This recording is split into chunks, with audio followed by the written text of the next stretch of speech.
بالله من الشيطان الرجيم بسم الله الرحمن الرحيم وإن كنتم في ريب مما نزلنا على عبدنا فأتوا بسورة مثله وادعوا شهداءكم من دون الله إن كنتم صادقين فإن لم تفعلوا ولن تفعلوا فاتقوا النار التي وقودها الناس والحجارة أعدت للكافرين فبشر الذين آمنوا وعملوا الصالحات أن لهم جنات تجري من تحتها الأنهار كلما رزقوا منها من ثمرة رزقا قالوا هذا الذي رزقنا من قبل وأوتوا به متشابها ولهم فيها أزواج مطهرة وهم فيها خالدون إن الله لا يستحي أن يضرب مثلا ما بعوضة فما فوقها فأما الذين آمنوا فيعلمون أنه الحق من ربهم وأما الذين كفروا فيقولون ماذا أراد الله بهذا مثلا يضل به كثيرا ويهدي به كثيرا وما يضل به إلا الفاسقين۔ ہم نے جو کچھ اپنے بندے پر اتارا ہے اس میں اگر تمہیں شک ہو اور تم سچے ہو تو اس جیسی ایک صورت تو بنا لاؤ، تمہیں اختیار ہے، اللہ تعالیٰ کے سوا اپنے مددگاروں کو بلا لو۔ بس اگر تم نے نہ کیا اور تم ہرگز نہیں کر سکتے تو اسے سچا مان کر اس آگ سے بچو جس کا ایندھن انسان اور پتھر ہے، جو کافروں کے لیے تیار کی گئی ہے، اور ایمان والوں اور نیک عمل کرنے والوں کو ان جنتوں کی خوشخبریاں دو جن کے نیچے نہریں بہہ رہی ہیں۔ جب کبھی وہ پھلوں کا رزق دیے جائیں گے، ہم شکل لائے جائیں گے تو کہیں گے یہ وہی ہے جو ہم اس سے پہلے دیے گئے ہیں، یہ ان کے لیے بیویاں ہیں صاف ستھری اور وہ ان جنتوں میں ہمیشہ رہنے والے ہیں۔ یقیناً اللہ تعالیٰ کسی مثال کے بیان کرنے سے نہیں شرماتا، خواہ مچھر کی ہو یا اس سے بھی ہلکی چیز۔ ایمان والے تو اسے اپنے رب کی جانب سے صحیح سمجھتے ہیں، اور کفار کہتے ہیں اس مثال سے اللہ نے کیا مراد لی، اس کے ذریعے بیشتر کو گمراہ کرتا ہے اور اکثر لوگوں کو راہ راست پر لاتا ہے، اور گمراہ تو صرف فاسقوں ہی کو کرتا ہے۔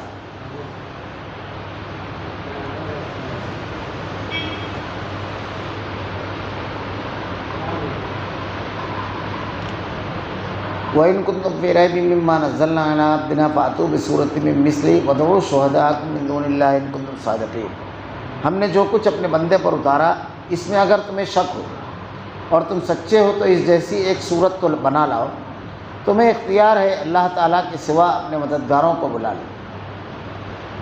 اوپر اللہ رب العالمین نے توحید کی دلیلیں دی کہ اللہ کے سوا کسی اور کی عبادت نہیں کرنا چاہیے، اس لیے کہ تمام چیزوں کا خالق و مالک اللہ رب العالمین ہے، اور ہر چیز کو اسی نے پیدا کیا، ہمیں اور ہماری ضرورت کی تمام چیزوں کو۔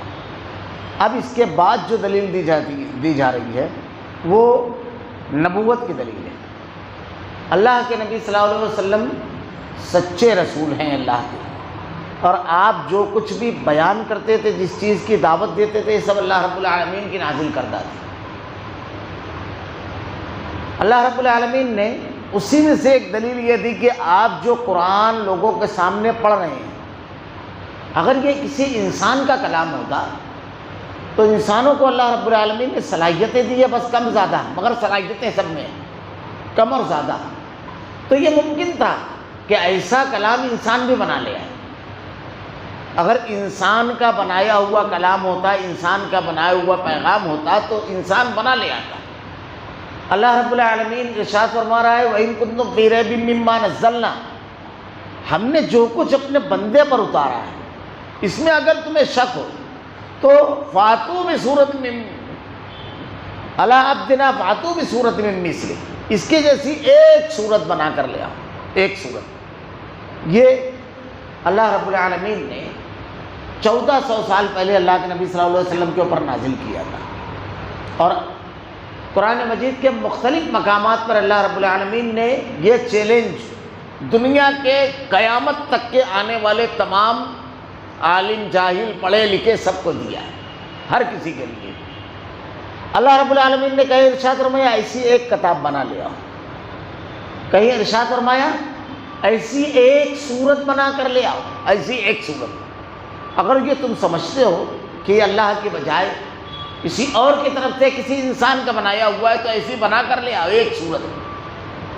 اللہ رب العالمین نے یہ چیلنج 1400 سال پہلے کیا۔ اگر آپ تاریخ پڑھیں تو تاریخ میں آپ کو ملے گا کہ اللہ کے نبی صلی اللہ علیہ وسلم کو ختم کرنے اور آپ کے پیغام اور دعوت کو ختم کرنے کے لیے مشرکین مکہ نے سب کیا۔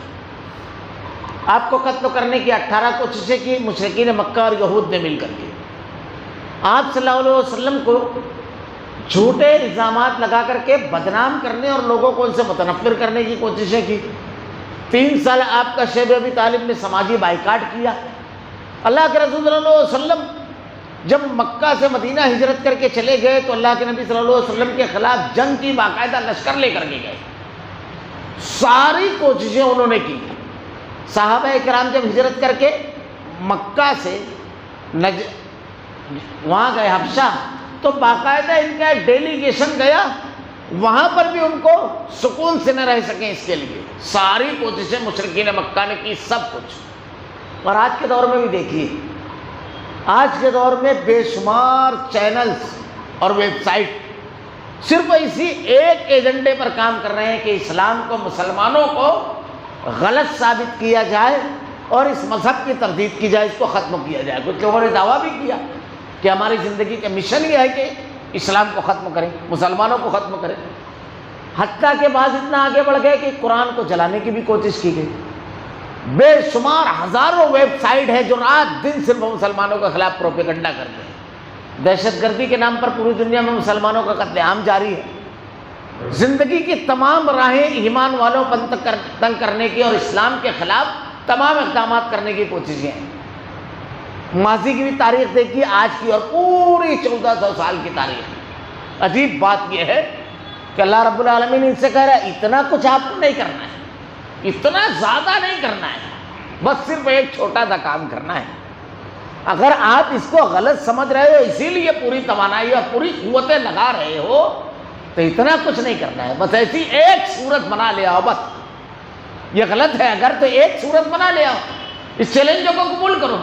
لیکن حیرت انگیز بات ہے کہ تاریخ کا مسلسل خاموش رہنا کچھ 1-2 کوششوں کے علاوہ، انسان یہ چھوڑ کر کے مشرکین مکہ سب کر رہے ہیں، آج کے بھی اسلام دشمن قوتیں سب کر رہی ہے یہ چھوڑ کر۔ اس کا ایک بالکل صاف مطلب کیا ہے معلوم ہے؟ وہ زبان حال سے یہ کہہ رہے ہیں کہ یہ نہیں کر سکتے، جو کر سکتے ہیں وہ سب کر رہے ہیں، یہ نہیں کر سکتے آپ، ورنہ اس پر بھی توانائی لگاتے تھے، جو کر سکتے ہیں وہ سب کر رہے ہیں۔ کچھ واقعات ملتے ہیں، اللہ رب العالمین نے یہ چیلنج جو کیا ہے اس سلسلے میں کہ قرآن مجید ایک صورت اس کے جیسی بنا لے آنا، ایک صورت۔ اللہ رب العالمین نے جو ارشاد فرمایا ہے، مکہ کے جو لوگ تھے اہل زمان تھے، اور ان کا اتنا گھمنڈ تھا اس کا کہ وہ اپنے آپ کو یہ کہتے تھے کہ ہم پڑھے لکھے ہیں اور باقی دنیا کے لوگ اجمی ہیں، جاہل بقیہ لوگوں کو، اور اپنے آپ کو پڑھا لکھا کہتے تھے۔ اللہ رب العالمین نے ان کے درمیان اسی کتاب کو اتنے بلیغ انداز میں پیش کیا کہ مشرکین مکہ لوگوں سے کہتے تھے کہ اس کو سننا مت، اگر اس کو سنو گے تو اس کے گرویدہ ہو جاؤ گے۔ بے شمار واقعات ہیں۔ تو طفیل بن عمرو دوسی رضی اللہ تعالیٰ عنہ، ان کے ایمان لانے کا واقعہ ہے کہ یہ مکہ میں جب آئے تو لوگوں نے کہا کہ دیکھو محمد صلی اللہ علیہ وسلم کے قریب نہ جانا، اس کی باتوں میں جادو ہے، اگر تم سنو گے تو باپ بیٹے کے مخالف ہو جاتا ہے، بھائی بھائی کے مخالف ہو جاتا ہے، قبیلے کے مخالف ہو جاتا ہے۔ تو یہ اپنے کان میں روئی ڈال کر چلتے تھے۔ ایک روز کہتے ہیں کہ اللہ کے نبی صلی اللہ علیہ وسلم قرآن کی تلاوت کر رہے تھے اور میرے کان میں ہلکی ہلکی آواز آئی، تو میں نے سوچا میں زبان جانتا ہوں، میں صاحب فراست اور علم والا آدمی ہوں، دیکھنا چاہیے کیا ہے۔ جب میں قریب گیا اور سننا شروع کیا تو جیسے جیسے قرآن سنتے گئے ان کے دل میں اترتا گیا، کیونکہ یہ کان سے نہیں دل سے خطاب کرنے والی کتاب ہے، اور انہوں نے اسلام قبول کر لیا، ایمان قبول کر لیا۔ اللہ کے رسول صلی اللہ علیہ وسلم کے اوپر یہ جو کتاب نازل ہوئی، ایک روایت ملتی ہے تاریخ میں کہ حضرت علی رضی اللہ تعالیٰ عنہ نے جب انا اعطیناک الکوثر فصل لربک وانحر ان شانیک هو الابتر یہ سورت نازل ہوئی، تو آپ نے اس سورت کو کعبۃ اللہ میں لکھ کر کے ٹانگ دیا۔ اس وقت کے جو استاد شعراء تھے ان کا معاملہ یہ تھا کہ لوگ اپنے کلام کو لکھ کر کے ٹانگ دیتے، تو اس میں اگر کچھ اصلاح کی ضرورت محسوس کرتے تو کمی اور زیادتی کر دیتے۔ تو اس وقت کے ایک بہت زبردست شاعر نے جب یہ سورت دیکھی تو اس نے پہلے اس میں کچھ کمی کی تو اس کو لگا کہ کلام کی بلاغت، حسن اور اس کی لطافت سب ختم ہو گئی، اس کی شیرینی، پھر اس نے ویسے ہی لکھ دی، پھر اس میں کچھ اضافہ کیا۔ پھر اس کو لگا کہ کلام میں اب وہ بات نہیں رہی. کئی مرتبہ اس طرح کرنے کے بعد نیچے ایک جملہ لکھتا ہے ما ھذا قول البشر، یہ کسی انسان کا کلام نہیں ہو سکتا کہ اس میں ذرا سا بھی تبدیلی کی جائے تو اس کا حسن، اس کی بلاغت، اس کی لطافت، اس کی شیرینی، اس کا اندازت، تخاطب سب ختم ہو جاتا ہے، وہ بات نہیں رہ جاتی ہے. اس نے اسی طریقے سے پوری صورت لکھ کر کے نیچے یہ جملہ لکھ دیا. ایک شخص ابن مقفع، اس کے بارے میں تاریخ میں یہ ملتا ہے کہ اس سے جب کچھ لوگوں نے کہا، بڑا زبردست زبان آور، بڑا زبردست زبان پر ملکہ رکھنے والا شخص، اس سے کہا گیا تو کہتا ہے کہ 6 مہینے کے لیے مجھ کو تمام میری ضروریات کی چیزیں مہیا کر دی جائے اور ایک قلعہ میں مجھ کو بالکل اکیلا چھوڑ دیا جائے، میں کوشش کروں گا. اس کو کاغذات دے کر کے اور اس کی ضرورت کی تمام چیزیں مہیا کر کے چھوڑ دیا گیا. اب کچھ مہینے گزرنے کے بعد لوگوں کو لگا کہ ذرا سا دیکھنا چاہیے اس نے کتنا کچھ کیا ہے. جب قلعے کا دروازہ کھول کر کے اندر داخل ہوئے تو ابن مقفع کی صورت یہ تھی کہ اس کی پیشانی میں سلوٹیں تھی اور بے شمار بوڑھے توڑے اوراق اس کے اطراف میں پڑے ہوئے تھے، جن چیزوں پر اس نے لکھا تھا، کاغذات وغیرہ. جب اس سے پوچھا گیا کہ کام کچھ آگے بڑھا تو کہا میں ایک لائن بھی کام نہیں کر سکتا، ساری کوشش کے باوجود. اللہ رب العالمین نے چیلنج کیا دنیا کے تمام انسانوں کی کہ ایسی ایک صورت بنا لے آؤ، ایک صورت. یہ ہر حیثیت سے چیلنج ہے، کلام کے اعتبار سے، بلاغت کے اعتبار سے، مضمون کے اعتبار سے، احکامات کے اعتبار سے، جامعیت کے اعتبار سے، ہر حیثیت سے بے مثال کتاب ہے. اگر کسی ایک پہلو پر گفتگو کرنا شروع کرے آدمی، ایک پہلو پر، تو قرآن کے مختلف پہلوؤں پر لوگوں نے ضخیم کتابیں 3-4 جلدوں میں لکھی ہے. مضامین قرآن، بلاغت قرآن، ترتیب جو ہے قرآن کی صورتوں کی جو ترتیب ہے اور آیتوں کی جو ترتیب ہے، احکامات قرآن، قوانین قرآن، مختلف عناوین سے لوگوں نے کتابیں لکھی ہیں. اللہ رب العالمین نے ایسا بے مثال بنایا ہے. ابھی تو کچھ لوگ بالکل نئی تحقیقات پیش کر رہے ہیں قرآن کے اوپر کہ قرآن میں حیرت انگیز بات یہ ہے کہ اللہ نے کہا 1400 سال پہلے ایسی ایک صورت بنا لیا. اللہ نے اگر دنیا کا لفظ پیش کیا ہے جتنی مرتبہ تو آخرت کا بھی لفظ اتنی ہی مرتبہ پیش کیا گیا ہے. اللہ رب العالمین نے زندگی کو پیش کیا ہے تو اسی وزن سے موت کو بھی پیش کیا گیا ہے. حیرت انگیز بات ہے. اللہ رب العالمین نے قرآن مجید کے اندر اگر سال کا لفظ لایا ہے تو جتنا مہینے ہوتے ہیں 12 مہینے، مہینوں کی مناسبت سے 12 مرتبہ اس کا تذکرہ کیا ہے. یوم کا لفظ جو ہے تو سال بھر میں جتنے راتیں ہوتی ہیں اتنی مناسبت سے صرف اتنی ہی مرتبہ اس کا تذکرہ ہے. حیرت انگیز. ہر آدمی جب تحقیق کرتا ہے تو نئے پہلو کو پیش کرتا ہے. یہ تو ایک الگ چیز ہے، لیکن اللہ رب العالمین نے اس میں جو احکامات بیان کیا، جو چیزیں بیان کی ہیں قرآن مجید میں، کچھ غیر مسلموں نے اس میں تحقیقات کی.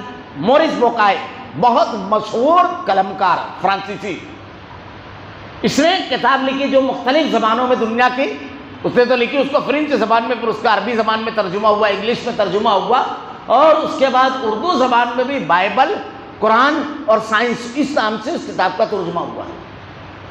مورس بوکائے لکھتا ہے اپنی کتاب کے اندر کہ میں قرآن کا جب مطالعہ کرنا شروع کیا تو میرے سان و گمان میں اور میرے ذہن میں دور دن تک یہ بات نہیں تھی کہ موجودہ جدید سائنسی تحقیقات کے ساتھ اس کو کچھ ہم آہنگ کروں گا یا اس کا کچھ موازنہ کروں گا. لیکن میں حیرت زدہ رہ گیا جب میں نے قرآن کے اندر بیان کیے ہوئے مضامین کو موجودہ جدید سائنسی تحقیقات اور جدید سائنسی علوم کے ساتھ ملایا تو حیرت انگیز بات یہ ہے کہ قرآن نے یہ بات 1400 سال پہلے بیان کی. اور جبکہ اس وقت اتنا علم ہوتا نہ اتنی ٹیکنالوجی تھی، اس لیے بلا جھجک یہ بات کہی جا سکتی ہے کہ یہ کسی انسان کا کلام نہیں ہے. اور جو لوگ یہ کہتے ہیں کہ بائبل کی مدد سے قرآن لکھا گیا ہے تو بائبل اور قرآن میں بے شمار تضاد ہے، یہ ہرگز نہیں کہا سکتا. قرآن ایک عظیم کتاب ہے. مورس بوکائے کہتا ہے، اس نے اس پر جو تفصیلات بیان کی ہے، کچھ مثالیں وغیرہ دے کر کے، وہ ایک لمبی بحث ہے. وہ کہتا ہے ان دلیلوں کی بنیاد پر یہ نہیں کہا جا سکتا یہ کسی انسان کا کلام ہے، کسی انسان نے بتایا یا کسی کتاب سے استفادہ کر کے کیا گیا ہے. اللہ تعالیٰ نے قرآن مجید میں اس کا جواب دیا ہے کہ اللہ کے نبی صلی اللہ علیہ وسلم نے کسی کے سامنے ظالم تلمس طے نہیں کیا، کسی کی شاگردی نہیں اختیار کی، کسی سے پڑھا لکھا نہیں، لیکن آپ ایسی زبان میں 40 سال مکہ کے لوگوں کے درمیان رہے، 40 سال ان سے گفتگو کی، مجلسوں میں بات کی، خوشگوار ماحول میں بات کی، غمگین ماحول میں بات کی، لیکن وہ زبان میں کبھی گفتگو نہیں کی ہے کہ روز جب غار حرا سے لوٹتے ہیں تو ان کا لہجہ اور انداز ہی بالکل الگ ہے۔ 40 سال تک کہ کبھی اس لب و لہجے میں اس بلاغت کے ساتھ گفتگو نہیں کی جس بلاغت سے قرآن مجید میں اللہ رب العالمین نے گفتگو کی اور جو اس کو پیش کیا۔ مشرکین مکہ بھی یہ مانتے تھے کہ ہاں اس میں اور اس میں بہت فرق ہے، اگر یہ عام عربی زبان میں رہتا تو وہ بھی اس چیلنج کو قبول کر لیتے اور اس کو بیان کیے، خود وہ تسلیم کرتے تھے۔ اس میں اللہ رب العالمین نے ایک تو یہ ہوا بلاغت کے اعتبار سے، ایک بہت مشہور واقعہ میں نے اس سے پہلے بھی بیان کیا کہ ایک ڈاکٹر تھا یورپ کا، اس کا طریقہ کار یہ تھا کہ کوئی مسلم پیشنٹ اس کے پاس آتا تو ایک دو جملہ ایسا ضرور ڈالتا جس سے مسلم پیشنٹ اسلام یا قرآن سے متنفر ہو۔ تو شاہ فیصل کا جب آپریشن کا وقت آیا تو اس نے ان سے کہا کہ کیا آپ یہ سمجھتے ہیں کہ قرآن اللہ کی کتاب ہے اور بے مثال ہے؟ کہا ہاں بالکل، میرا اس پر ایمان ہے۔ کہا میں نے بھی قرآن پڑھا ہے لیکن مجھ کو تو ایسا کچھ نہیں لگتا ہے۔ تو شاہ فیصل مسکرائے، کہا تم نے کیا پڑھا ہے؟ تو اس نے کسی انگریز کا نام بتایا جن کا ترجمہ تھا شاید عبداللہ یوسف علی کا۔ تو کہا میں نے وہ ترجمہ پڑھا ہے۔ تو کہا تم نے انسان کی زبان پڑھی ہے، اگر قرآن پر آپ کو اعتراض ہے اور قرآن کی عظمت بلاغت اور یہ سب سمجھنا چاہتے ہو تو پہلے جس زبان میں وہ نازل ہوا ہے وہ زبان سیکھو، اس زبان میں پڑھو۔ تم نے تو انسانوں کی زبان پڑھی ہے۔ بڑا ضدی طبیعت کا تھا اور بڑا ذہین تھا، 6 مہینے میں انگلش سیکھی، عربی زبان سیکھی، اور اس کے بعد اس نے قرآن کا مطالعہ کیا اور اس کے بعد اسلام قبول کر لیا اس نے۔ ایسی بے شمار مثالیں ہیں کہ قرآن کی مخالفت کے لیے لوگوں نے قرآن کا مطالعہ کرنا شروع کیا، قرآن کا پڑھنا شروع کیا اور اس کے اوپر ایمان لے آئے۔ اللہ رب العالمین نے جو احکامات جو چیزیں بیان کی ہیں اس کے اندر ایسے بے شمار واقعات آپ کو ملیں گے آج کے دور میں بھی کہ قرآن کی مخالفت کی بنیاد پر قرآن کا اگر مطالعہ کرنا شروع کیا تو قرآن کو جب پڑھا تو اسلام لے آیا، ایمان قبول کر لیا۔ ایک بڑا مشہور واقعہ ہے کہ یورپ میں باقاعدہ اولڈ ہوم جو ہوتے ہیں یعنی بوڑھا گھر جو ہوتا ہے، وہاں پر 2 دعات نے جب دعوت دی ان لوگوں کو، تو واقعہ لمبا ہے، جنہیں مسلم تھے دونوں، لیکن انہوں نے صرف یہ کیا، قرآن میں اللہ رب العالمین نے توحید اور والدین کے سلسلے میں جو بیان کیے احکامات، جب وہ بیان کیے تو 34 تھے اس میں سے، جس میں 12 تھے بالکل بچوں کی طرح پھوٹ پھوٹ کر رونے لگے اٹھ کر، اور 12 لوگوں نے اسلام قبول کیا۔ اور اس کے بعد ایک عجیب و غریب جملہ کہتے ہیں، وہ کہتے ہیں کہ تم آنے میں ہمارے پاس آنے میں 40 سال لیٹ ہو گئے، اگر ہماری جوانی میں آئے ہوتے ہماری شادی سے پہلے تو ہم اپنے بچوں کو اسی قرآن کے مطابق تربیت دیتے اور آج بوڑھے گھر میں نہیں رہتے، بلکہ ہمارے بچے اسلام اور قرآن کے مطابق اگر تربیت پاتے تو آج ہماری خدمت گزار رہے تھے۔ اللہ رب العالمین نے اس میں جو بیان کیا ہے مضامین، یہ ایک الگ تفصیلی گفتگو ہے۔ جو مضامین ہیں اس میں جو لطافت اور شیرینی ہے، اللہ رب العالمین کے کلام میں صرف ایک دلیل ہے۔ ہم روزانہ سورہ فاتحہ پڑھتے ہیں، کم سے کم 17 فرض و رکعتیں ایک مسلمان پڑھتا ہے، کم سے کم، سنن نوافل اور وتر اس کے علاوہ ہے۔ بار بار اس کو ریپیٹ کرتے ہیں، لیکن دنیا میں کسی انسان کو آپ نہیں پائیں گے کہ ایک عبارت اتنی مرتبہ پڑھنے کے باوجود اس کی چاشنی، اس کی لذت، اس کی حلاوت میں کبھی کوئی کمی نہیں محسوس ہوتی ہے، کبھی دل میں ذرا سا بھی ایسی کوئی چیز نہیں آتی ہے۔ کسی بھی مضمون کو، کسی بھی نظم کو، کسی بھی عبارت کو 5، 10، 20 مرتبہ پڑھنے کے بعد آدمی کی طبیعت اکتا جاتی ہے، اٹھ جاتی ہے، لیکن قرآن مجید بار بار آدمی پڑھتا ہے اور ہر مرتبہ وہی لذت ہے۔ اس میں مضامین کی تکرار جو ہوتی ہے، ان مضامین کی تکرار سے علم میں اضافہ ہوتا ہے، یقین میں اضافہ ہوتا ہے، نہ کہ تکرار کی وجہ سے طبیعت میں تکدر ہوتا ہے۔ اس میں کہیں تضاد اور ٹکراؤ نہیں ہے قرآن مجید کے اندر۔ افلا یتدبرون القرآن ولو کان من عند غیر اللہ لوجدوا فیہ اختلافا کثیرا، اگر یہ اللہ کے سوا کسی اور کی طرف سے نازل کیا ہوتا تو اس میں آپ کو بہت ساری چیزیں آپس میں ایک دوسرے سے ٹکرانے والی، اختلاف والی نہیں تھی۔ اللہ رب العالمین نے اس میں جو چیزیں بیان فرمائی ہے، جو علوم، 86 علوم اس میں بیان فرمایا۔ بعض لوگوں نے لکھا ہے 86 علوم، باقاعدہ یہ علوم کی کتاب نہیں ہے، لیکن علوم پر جو بحث کی ہے قرآن مجید نے، ان علوم کے اوپر آج تک انسان کا علم اور تحقیق کسی بھی چیز کے بارے میں تردید نہیں کر سکا۔ اللہ رب العالمین نے قرآن مجید کے اندر 1400 سال پہلے ارشاد فرمایا انسان کیسے پیدا ہوتا ہے۔ پہلے انسان کی پیدائش فرمائی، بیان فرمائی لقد خلقنا الانسان فی صلصال من حمأ مسنون، کھنکھناتی مٹی سے ہم نے اس کو پیدا کیا، اور اس کے بعد اللہ کا مضغہ، یہ جو ترتیب اللہ نے بیان فرمائی کہ پہلے آدمی جو ہوتا ہے نطفہ ہوتا ہے، اس کے بعد گوشت کا لوتھڑا ہوتا ہے، پھر ہڈیاں چڑھتی ہے، پھر اس کے اوپر خد و خال بنتی ہے، اور اللہ تعالیٰ 4 مہینے کا ہوتا ہے جب روح ڈالتا ہے۔ پوری ترتیب جو بیان فرمائی ہے ایک آیت کے ایک ٹکڑے میں اللہ نے بیان فرمائی ہے، پورا کے پورا آج سائنس سے اس بات کی تصدیق کرتا ہے کہ یہ بالکل یقینی صحیح بات ہے۔ سائنسوں کی تصدیق کی ضرورت نہیں ہے قرآن کو، کیونکہ سائنس تو آج کل اور آج تھیری ایک ہوتی ہے کل دوسری، لیکن اگر قرآن نے بیان کر دیا ہے تو یہ یقینی علم ہے۔ اللہ نے کہا کہ میں نے بچے کو 3 اندھیریوں میں پیدا کیا 1400 سال پہلے۔ قرآن میں اللہ تعالیٰ نے ایک مقام پر ارشاد فرمایا 8واں پارہ، مشرکین کی مثال، کافروں کی مثال بیان کرتے ہوئے اللہ تعالیٰ ارشاد فرماتا ہے کہ ان کا معاملہ ایسا ہے جیسے آسمان کی بلندی کی طرف کوئی چڑھ رہا ہو، اور اس کا یسعدو قرآن کے الفاظ ہیں، اس کا سینہ دم گھٹ رہا ہو۔ آج ہر شخص جانتا ہے کہ آدمی جتنی بلندی پر جائے گا آکسیجن اتنا زیادہ کم ہوگا، اور جب آکسیجن کم ہوگا تو آدمی کا دم گھٹے گا۔ 1400 سال پہلے اللہ رب العالمین نے قرآن مجید میں یہ بات بیان فرمائی۔ ایسی بے شمار چیزیں ہیں جو اللہ نے بیان فرمائی۔ اللہ رب العالمین نے زندگی کا کوئی پہلو ایسا نہیں ہے جس کے احکامات نہیں بیان کیے۔ اللہ رب العالمین نے قرآن مجید میں جو پیشین گوئیاں کی ہے دنیا کی تمام کتابوں سے بالکل الگ ہے۔ اللہ کے رسول صلی اللہ علیہ وسلم کے اوپر جب نازل ہوئی وہ پیشین گوئیاں تو بالکل خلاف واقعہ، جیسے مسلسل مکہ میں خبریں آ رہی ہے کہ ایرانی فوج رومیوں کو شکست پر شکست دے رہی ہے، اور روز ایک شہر ان کا چھین رہی ہے۔ مسلمانوں کو رومیوں سے اس لیے ہمدردی تھی کہ وہ اہل کتاب تھے، اللہ کو ماننے والے، نبی کو ماننے والے تھے، اور مشرکین مکہ کی ہمدردیاں ایرانیوں کے ساتھ تھی۔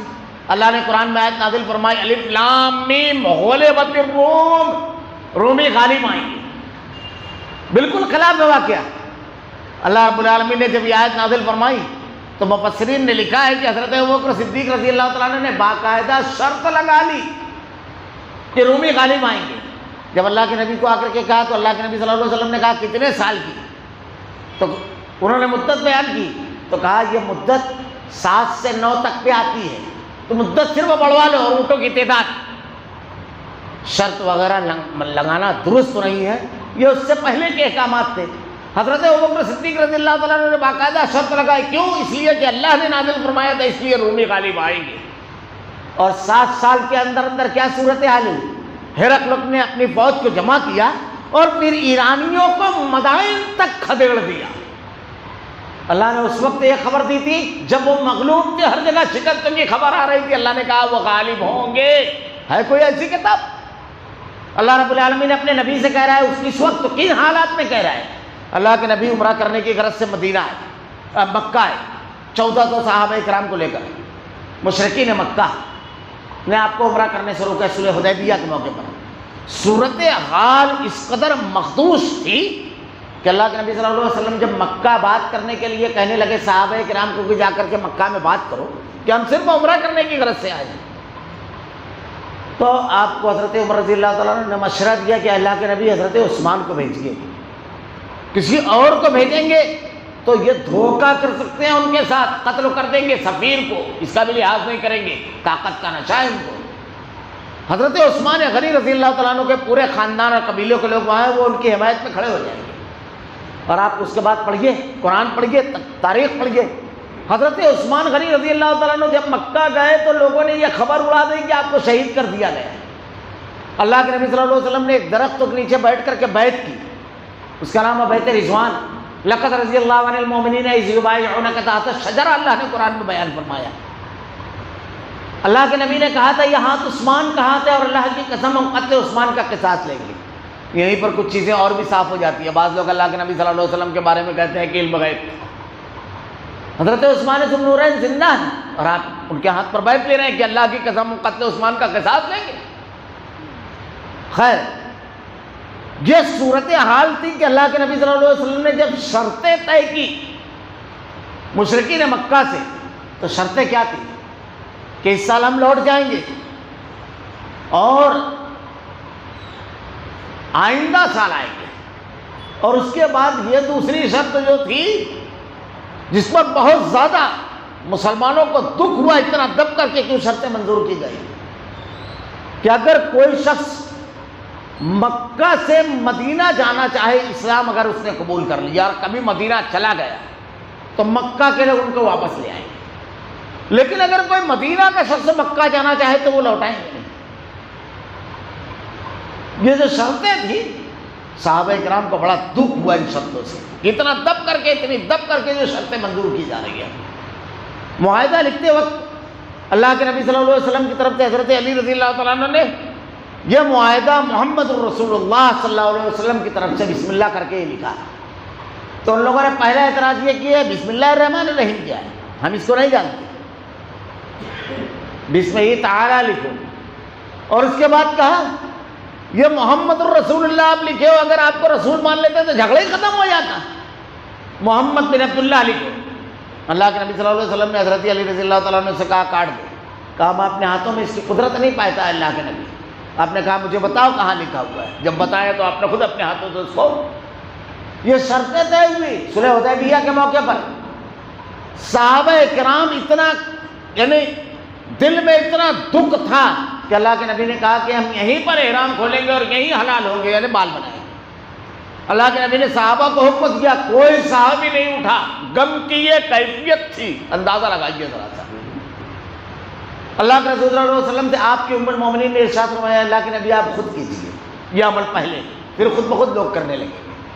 اللہ کے رسول نے خود اٹھ کر کے پہلے یہ عمل کیا کہ بالوں کو بنانے کے بعد حلال ہوئے۔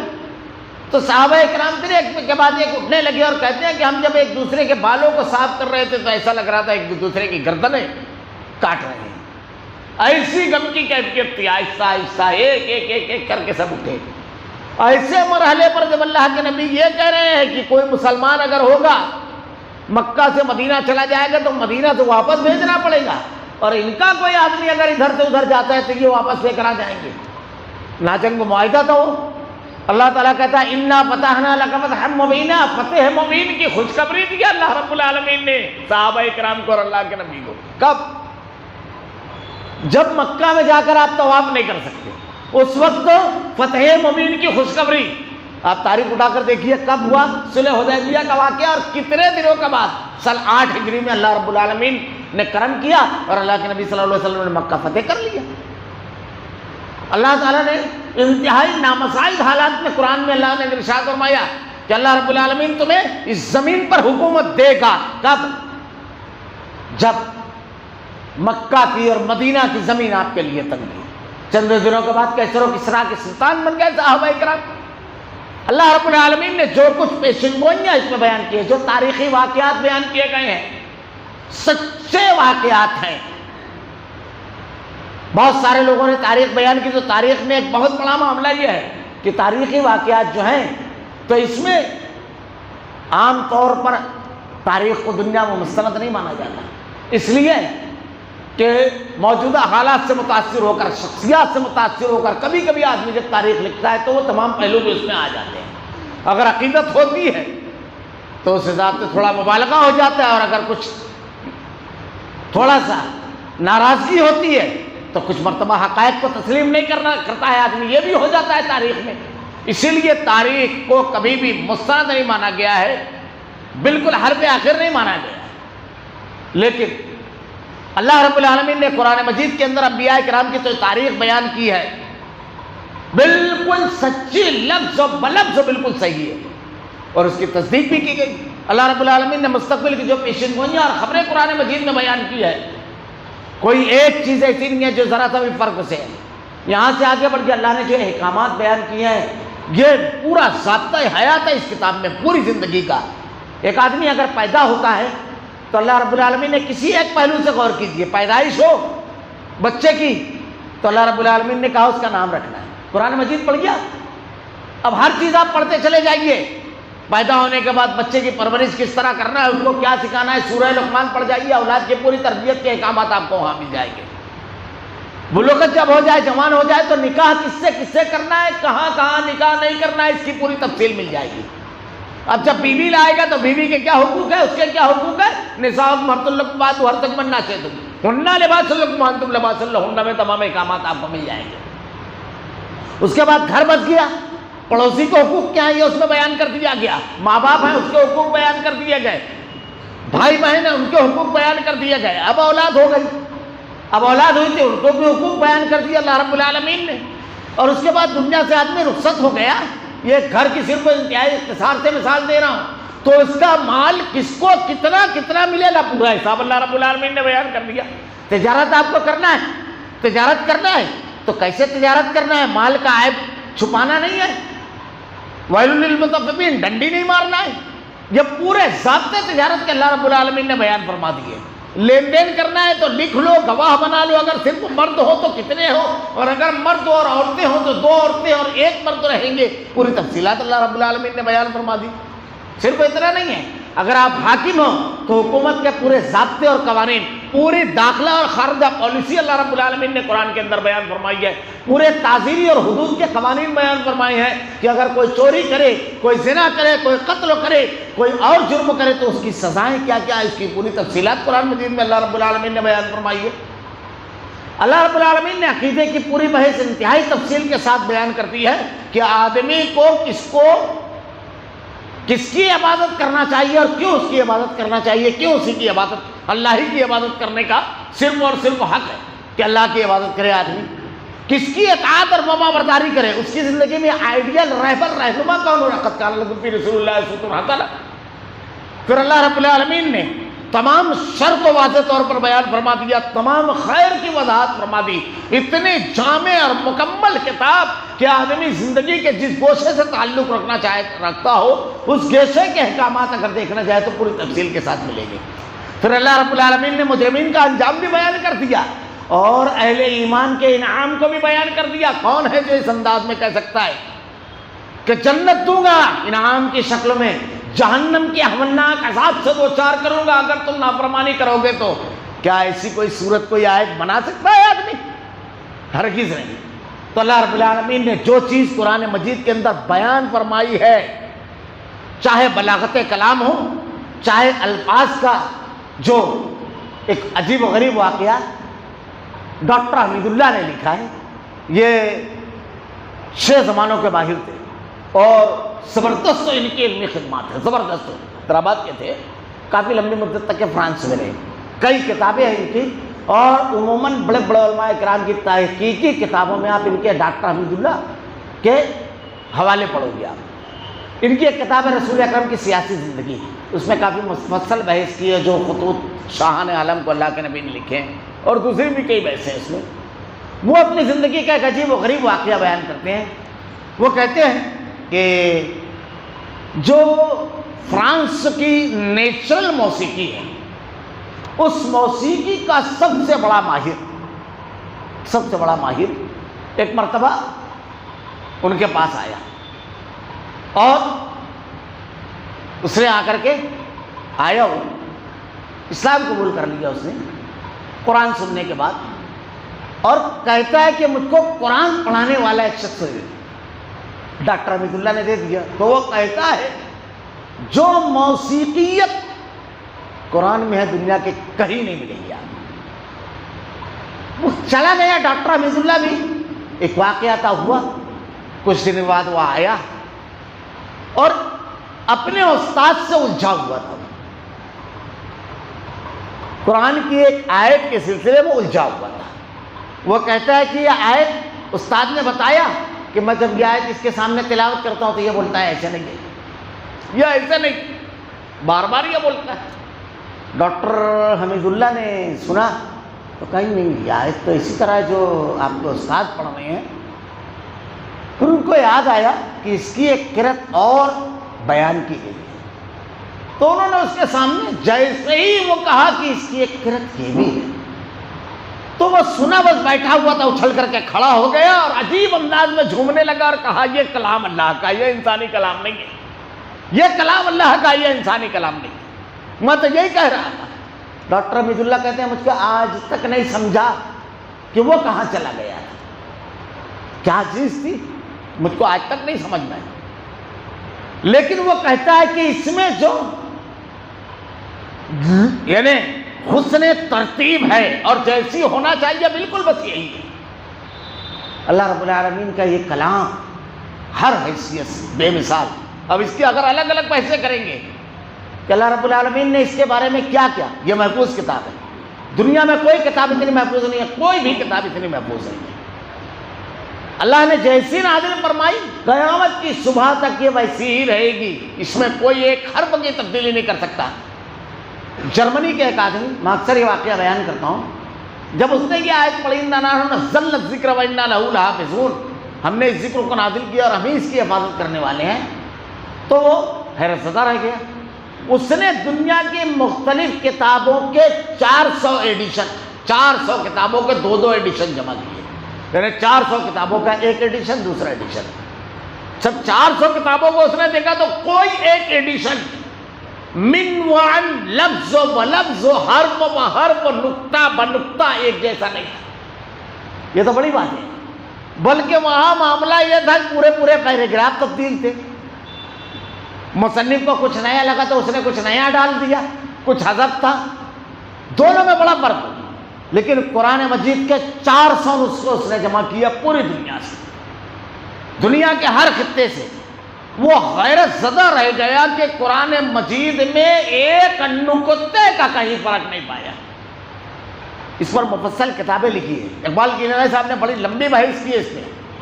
ابراہیم کا جو لفظ ہے قرآن مجید میں سورہ بقرہ اور آل عمران، آپ قرآن مجید پڑھیں گے تو ابراہیم کا لفظ 2 طریقے سے لکھا جاتا ہے، ایک ہے الف بے رے ہے یہ میں، ایسے لکھا جاتا ہے، اور ہے پہ زیر ہوتا ہے اور یہ پہ جزم، ابراہیم، اور میم پہ زبر۔ ایک اس کا لکھنے کا طریقہ ہے الف بے رے ہے کھڑا زیر میں، یہ کے بغیر ہوتا ہے۔ یہ 2 طریقے سے ابراہیم لکھا جاتا ہے۔ وہ لکھتے ہیں، اور آپ قرآن میں تجربہ بھی کیجیے کہ سورہ بقرہ اور آل عمران میں ابراہیم کا لفظ یہ کے ساتھ ہے، اس کے علاوہ جتنے مقامات پر سب کھڑے زیر کے ساتھ۔ اور 1400 سال پہلے حضرت عثمان غنی رضی اللہ تعالیٰ عنہ کے دور کا جو قرآن آج بھی استنبول میں محفوظ ہے، اور 600 500 400 سال پرانے قرآن تو مختلف شہروں میں لائبریریوں میں موجود ہیں، کسی ایک قرآن میں اس میں ایک فرق نہیں بتا سکتے آپ، کسی قرآن میں۔ سمودہ، جس کا لکھنے کا طریقہ یہ الف بے تے فے میم واو دال، اس کے لکھنے کا طریقہ یہ۔ اب فے پر زبر رہے گا، میم پہ پیش رہے گا، واو پہ جزم رہے گا، اور دال جو ہوگا اس پر زبر رہے گا، سمودہ۔ اب یہ لفظ کہیں زبر کے ساتھ ہے لیکن اس کے آگے ایک الف ہے اور اس پر کوئی حرکت نہیں۔ اگر قرآن کے کسی ایک نسخے میں یہ پڑھا نہیں جاتا، ایسے کئی مقامات ہیں جہاں پر ایک الف آپ کو ملے گا جو کبھی پڑھا نہیں جاتا، اس پہ کوئی حرکت نہیں ہوتی ہے، لیکن پہلے دن کے نسخے میں جو کتابت ہے وہی کتابت آج بھی ہے موجود۔ ایسی 50 مثالیں میں دے سکتا ہوں، دنیا کے کسی کتاب میں ایسی کوئی مثال نہیں ملے گی۔ یہ محفوظ کیسا ہے؟ اس کے جتنے حفاظ آج دنیا میں پائے جاتے ہیں، دنیا کے کسی بھی زبان میں لکھی جانے والی کسی بھی کتاب کے پہلے حرف سے لے کے آخری حرف تک کے حافظ آپ کو ہزاروں جانے دیجئے، سینکڑوں جانے دیجئے، 10-20 جانے دیجئے، ایک مشکل سے ملے گا، ایک نہیں ملے گا کہ حرف بحرف پوری کتاب وہ یاد رکھو۔ لیکن اس کے بے شمار کہ اللہ تعالیٰ نے اسی حفاظت کا انتظام و انصرام کیا ہے۔ اس کا کیسا حفاظت کا انتظام و انصرام رب العالمین نے کیا ہے۔ اس کو نمازوں میں آدمی پڑھتا ہے، روزانہ اس کو تلاوت کرتا ہے، اس کی درس اور تدریس کی مجلسیں ہر جگہ جب ہوئی ہے۔ رمضان المبارک میں تمام مساجد میں باقاعدہ اہتمام سے اس کو حفاظ سناتے ہیں اور تمام لوگ اس کو سنتے ہیں، بار بار اس کی تلاوت کرتے ہیں۔ اللہ رب العالمین نے ایسا حفاظت کا انتظام و انصرام کیا۔ میں تو اکثر کہا کرتا ہوں کہ جو لوگ نیٹ استعمال کرتے ہیں وہ جانتے ہیں کہ اکثر کچھ سازشی لوگ یہ کرتے ہیں کہ قرآن کی کوئی ایک آیت تبدیلی کے ساتھ ڈال دیتے ہیں، لیکن آپ اگر جدید دور کے چلنے والے حالات سے واقف ہوں تو آپ یہ بھی جانتے ہوں گے کہ ایسا محسوس ہوتا ہے کہ رات کے 2 بجے اگر کسی سائٹ پر یہ حرکت کی جاتی ہے 2:01 نہیں ہوتا ہے تو اور کلک ہونا شروع ہو جاتا ہے کہ فلاں سائٹ پر قرآن کی اس آیت کے بارے میں یہ کیا گیا ہے کہ اس میں سے ایک لفظ نکال کر کے یہ ایک لفظ بڑھا کر کے ڈالا گیا ہے۔ ایسا لگتا ہے کہ رب العالمین اللہ اپنے نیک بندوں کو بٹھا کر رکھتا ہے کہ نظر رکھنا ان ویب سائٹوں پر، ان مقامات پر، کیونکہ اللہ نے وعدہ کیا ہے، اعلان کیا ہے کہ میں اس کتاب کی حفاظت کی ذمہ داری لے رہا ہوں۔ یہ وہی حفاظت کا انتظام اور انسلام ہے۔ ایسے بے شمار واقعات بیان کیے جا سکتے ہیں، تو اللہ رب العالمین نے اس کو جو بیان کیا ہے ہر حیثیت سے، کوئی ایسے احکامات تو لائے، کوئی ایسے قوانین لائے، کوئی ایسے گھریلو اور معاشرتی، سماجی اور عقیدے، عبادات کے سلسلے میں جو ضابطہ حیات ایسا پیش تو کرے ایسی کتاب۔ اللہ رب العالمین نے یہ دنیا کے تمام انسانوں کو چیلنج کرنے کے بعد کیا کہا؟ تمہیں اختیار ہے اللہ کے سوا اپنے مددگاروں کو بلائے، تمام۔ کہیں اللہ نے کہا کل ان اجتماعت الانس والجن، جن اور انسان سب کو ملا لیں، سب۔ پھر اس کے بعد جو اللہ رب العالمین نے بیان فرمایا ہے صرف اللہ کہہ سکتا ہے، بندوں کی کیا بساط؟ اللہ تعالیٰ بندوں کا خالق و مالک ہے، رب ہے، تو اللہ جانتا ہے کہ میں نے اپنے بندوں کو کتنی ذہنی صلاحیت دی ہے۔ چیلنج کا انداز دیکھیے، اللہ نے کیا ارشاد فرمایا؟ فَإِن لَّمْ تَفْعَلُوا وَلَن تَفْعَلُوا، نہیں لا سکتے، ہرگز نہیں لا سکتے۔ یہ بندہ کہہ سکتا ہے، یہ اللہ کہے گا، کیونکہ اللہ نے وہ صلاحیت دی ہی نہیں ہے تم کو کہ ایسی ایک صورت بنا لو۔ اسی لیے فیصلہ کن بات اللہ نے کہی، نہیں لا سکتے۔ فَإِن لَّمْ تَفْعَلُوا وَلَن تَفْعَلُوا، ہرگز نہیں لا سکتے، یہ اللہ کہہ رہا ہے۔ اور 1400 سال سے دنیا کے سامنے اللہ کے اس کلام کو مسلمان پڑھ رہا ہے۔ فَإِن لَّمْ تَفْعَلُوا وَلَن تَفْعَلُوا فَاتَّقُوا النَّارَ الَّتِي وَقُودُهَا النَّاسُ وَالْحِجَارَةُ۔ جب نہیں لا سکتے تو اس کو مان لو، اور اگر نہیں مانتے ہو اس کو مان کر اس آگ سے بچ جاؤ، اپنے آپ کو بچا لو جس کا ایندھن انسان اور پتھر ہیں۔ گنہگار مجرمین کو جو جلانے والی ہے۔ پتھر کے بارے میں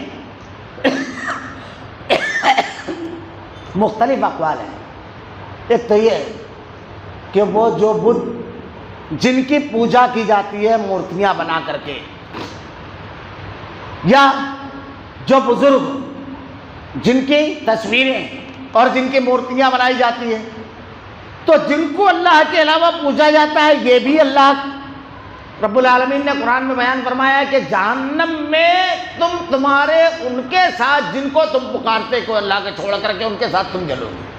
ایک یہ بھی ہے، ایک یہ بھی ہے گندھک جو ہے، گندھک یہ بھی ایک قسم کا پتھر ہے، لیکن اگر یہ آگ میں جلا جائے تو آگ کی سوزش میں اضافہ ہو جاتا ہے اس سے، یہ بھی اللہ نے ارشاد فرمایا۔ دوسری بات، اس آگ کی تپش کا اس سے اندازہ لگائیے کہ پتھر دنیا کے اندر ہم آگ میں جلا ڈالتے ہیں تو جلتا نہیں ہے، لیکن کیوں نہیں جلتا ہے؟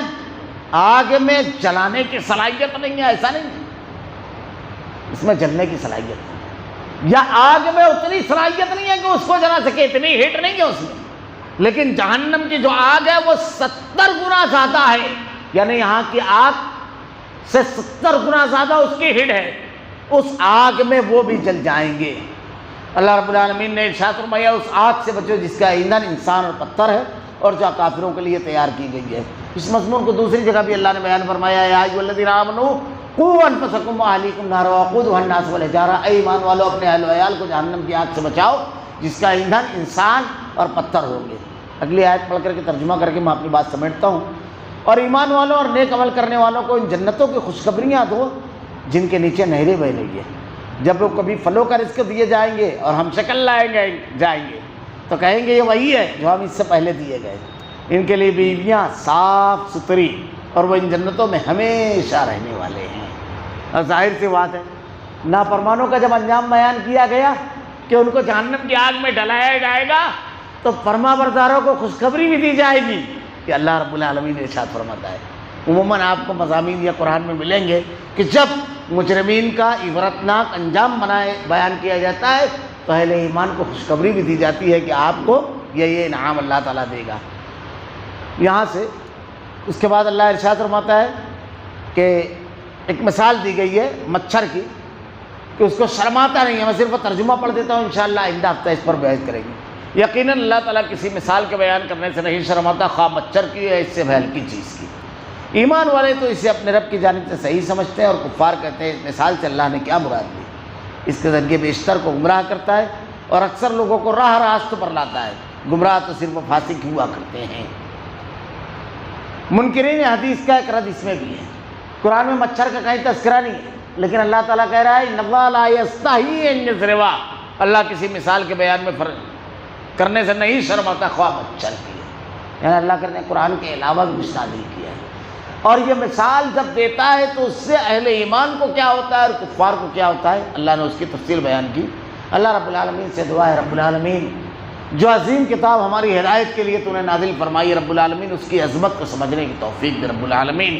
الہ العالمین اس عظیم کتاب کے احکامات اور اس میں نازل کردہ تمام چیزوں پر عمل کرنے کی توفیق دے رب العالمین۔ الہ العالمین تیرے کلام کی آیتیں، تیرے نبی کی احادیث کو ہمارا کردار و عمل بنا دے رب العالمین۔ ہمارا خاتمہ ایمان پر فرما۔ ربنا لا تزغ قلوبنا بعد إذ هديتنا وهب لنا من لدنك رحمة إنك أنت الوهاب۔